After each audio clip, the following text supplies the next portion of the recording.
Hello guys, good evening sa inyo lahat. Coach Carl here. So, ipakita ko sa inyo ngayon yung isa sa prop firm na um, ginagawa ko ngayon or wino-workout ko para maipasa. And actually, wala sana talaga ako planong mag-take ng mga challenge na to because sobrang busy din ako sa iba kong ginagawa. Pero I keep on pushing myself para magawa itong mga to and sinisingit-singit ko na lang siya.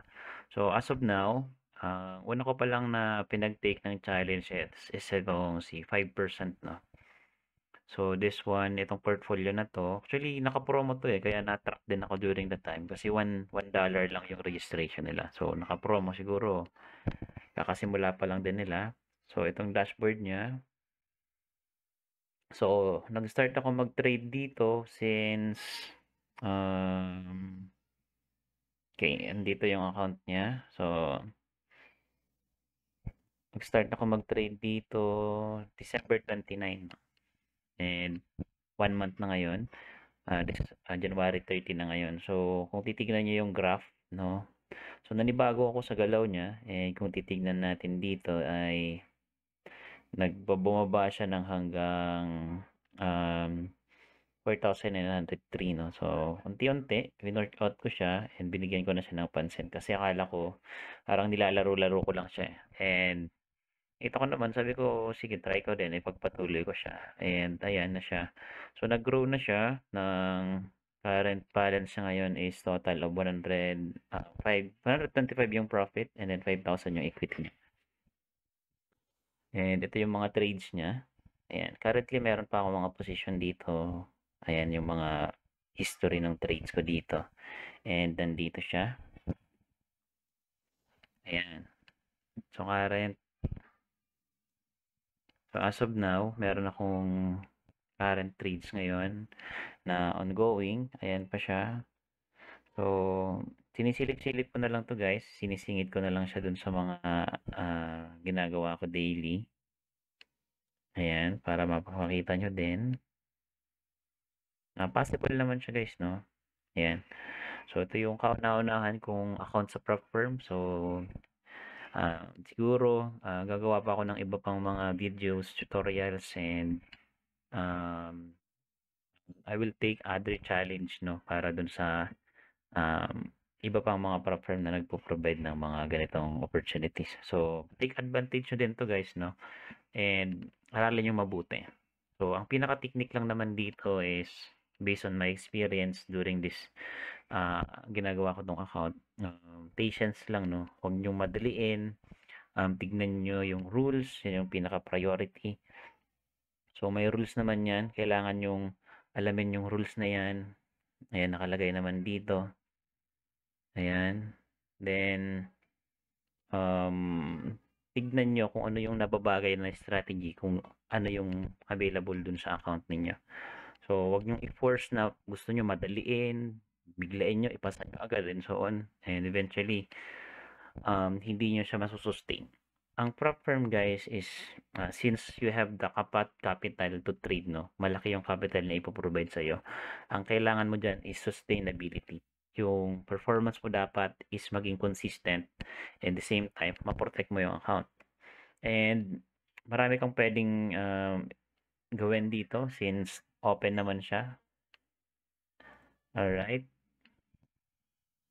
Ayan, open naman siya for any kind of strategy na pwede mong gawin or gamitin. At kung makikita nyo dito sa current mga positions ko, so hindi pa ako ulit nagre-reset, no? So, pag nagkaroon na ulit ako ng time, ay i-reset ko na ulit to and then another strategy or trading setup naman ang gagawin ko dito. Itong mga trade na to, since ito last, yung pinakamatagal dito ay January 5 pa. Ayan siya. So, running siya. At ayan. At i-connect ko din siya sa MyFX book. Okay? Para ma-monitor ko siya. Ayan. So, ito yung record niya. Currently, so kung titignan ninyo, nag-down siya so kanyang level tapos napaangat ko din naman siya. Nag 3.85% na siya. Okay, yung balance niya, ayan, umabot na ng 19. Pinakataas niya is 1920 1959 5,192. Yan yung pinakataas na peak niya na inabot yung balance. Ibig sabihin, konti na lang dapat yung aking i-reach kasi ang target lang naman dito ay 6% o $300, no? So, para ma-monitor nyo din kung ano yung level na ng inyong account, i-connect nyo din siya sa MyFX Book para ma-monitor nyo siya. So, ito yung current niya and ito yung performance niya. So, yun guys. So, i-update ko na lang kayo pag once na naipasa ko na to or ano man mangyari dito sa account na to. And titignan ko kung ano pa yung mga pwede kong i-recommend sa inyo na mga broker or prop firms na pwede nyo ding gawin, no, aralin. So, kung gusto nyo din itry itong 5%, okay din naman sila. Maayos yung platform nila and MT4 available sa kanila. And, okay, ayan. So, ayan, tingnan ko din kung ano yung ibang mga program pa nila dito. Okay, yan. So, meron sila ditong high stake, bootcamp program, and hyper. So, nakadepende dun sa inyo kung ano yung gusto ninyong gawin. Okay? So, merong 250,000 dito. Ayan, yung mga challenge nila, no, pwede nyo yan i-take. So, pag napasa ko to at nag-continue yung aking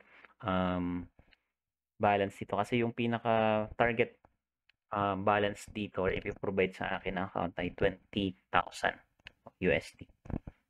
Okay, so i-update ko kayo guys, no, pag once okay na ito. Ayan. So, kung gusto niyo din palang matuto kung paano yung tamang pagtitrade, visit lamang po kayo dito sa aking website. So, marami po kayo dito matututunan sa vlogs. May mga videos din tayo dito and other access para po matutunan niyo din kung paano yung pagtitrade. Yun lamang guys and see you in the next video.